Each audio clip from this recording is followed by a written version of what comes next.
நம்முடைய மூத்த பத்திரிகையாளர் திரு பிரியன் நினைக்கிறார். திரு பிரியன், ஆதவ் அர்ஜுனா விசிகாவிலிருந்து விலகி இருக்கிறார். அவரிடம் விளக்கம் கேட்கப்படும் அப்படின்னு முன்னாடி திருமாவளவன் சொன்னார். ஆனால் இன்னைக்கு மதியம் செய்தியாளர் சந்திப்பில் ஆதவ் அர்ஜுனாக்கு வேறு ஏதாவது அஜெண்டா இருக்கோ அப்படின்ற கேள்வி எழுப்பியிருந்தாரு.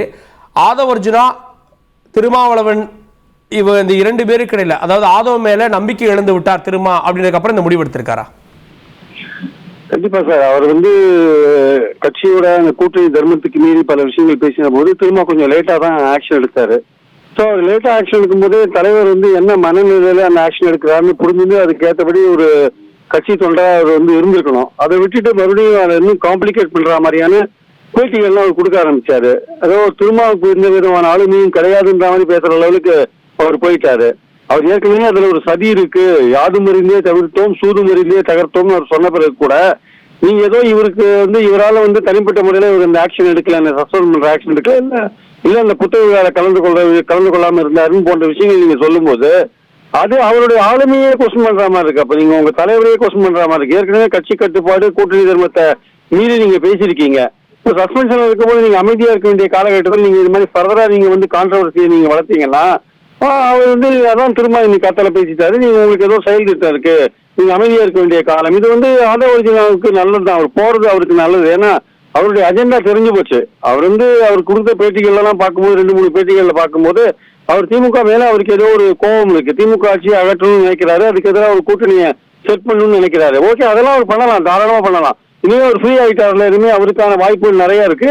அவர் எதிர்கட்சிகளோடு சேர்ந்து இணைந்து திமுக ஆட்சி அகற்றத்துக்கான எல்லா வேலைகளையும் செய்யலாம். விடுதலை சேர்த்துக்கள் நிம்மதியாக அவங்க வேலையை பார்க்கலாம். இப்போ ஆதவுடைய அடுத்த சாய்ஸ் என்னவா இருக்கும் அப்படின்ற கேள்வி இருக்கு. இப்போ விஜயோட போவாரா அப்படின்னு ஒரு கேள்வி இருக்கு. இன்னும் ஆதவ் சொல்றாரு என்னுடைய அரசியல் பயணம் தொடரும் வேறு வகையில் அப்படின்றாரு. உங்களுடைய கணிப்பு என்னவா இருக்கு?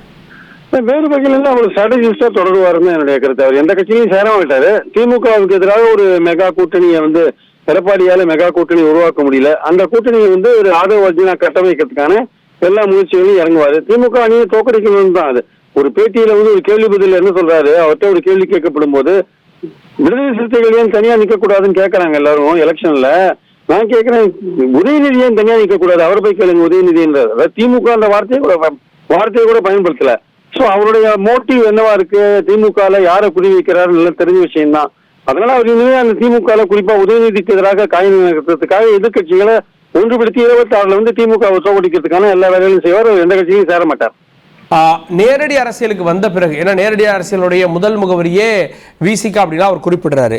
ஆனா அவர் மக்களுக்கான ஜனநாயகம், சமத்துவம், சமூக நீதி இந்த அடிப்படையில் அரசியல் பயணம் தொடரும் அப்படின்னா நேரடி அரசியல் சார்ந்து ஏதாவது ஒரு கட்சியில இணைவார்னு ஒரு பார்வையும் இருக்கு. விஜயோட இணைய வாய்ப்பு இருக்கு. கட்சியில சேர்ந்தாலுமே அவர் கட்டு சாதத்துக்குள்ள பெருச்சாளி மாதிரிதான் இருப்பாருன்னு நினைக்கிறேன். ஏன்னா அவர் பேசுறது சுதந்திரமா இருக்கணும்னு நினைக்கிறார். ஒரு பேட்டியில என்ன சொல்றாரு, நான் சுதந்திரமா இருக்கணும்னு தான் நினைக்கிறேன். எந்த கட்சியிலுமே அந்த கட்சியோட கட்டுப்பாடுன்னு ஒண்ணு இருக்கு, கூட்டணி தர்மம்னு ஒண்ணு இருக்கு, தலைவர் பார்த்து எடுக்கிற முடிவை ஏற்று நடக்கணும்ன்ற ஒரு விஷயம் இருக்கு. ஆதவ் அர்ஜுனாவுடைய அந்த கேரக்டர், அந்த நேச்சர் பார்க்கும்போது அவர் அந்த மாதிரியான ஒரு இதுக்குள்ள ஃபிட் ஆக மாட்டார்னு நினைக்கிறேன். அதனால அவர் தனிப்பட்ட முறையில அவர் செயல்படலாம், இந்த மாதிரி நோக்கங்களுக்காக செயல்படலாம். அது வரவேற்கத்தக்கது. நன்றி திரு பிரியன்.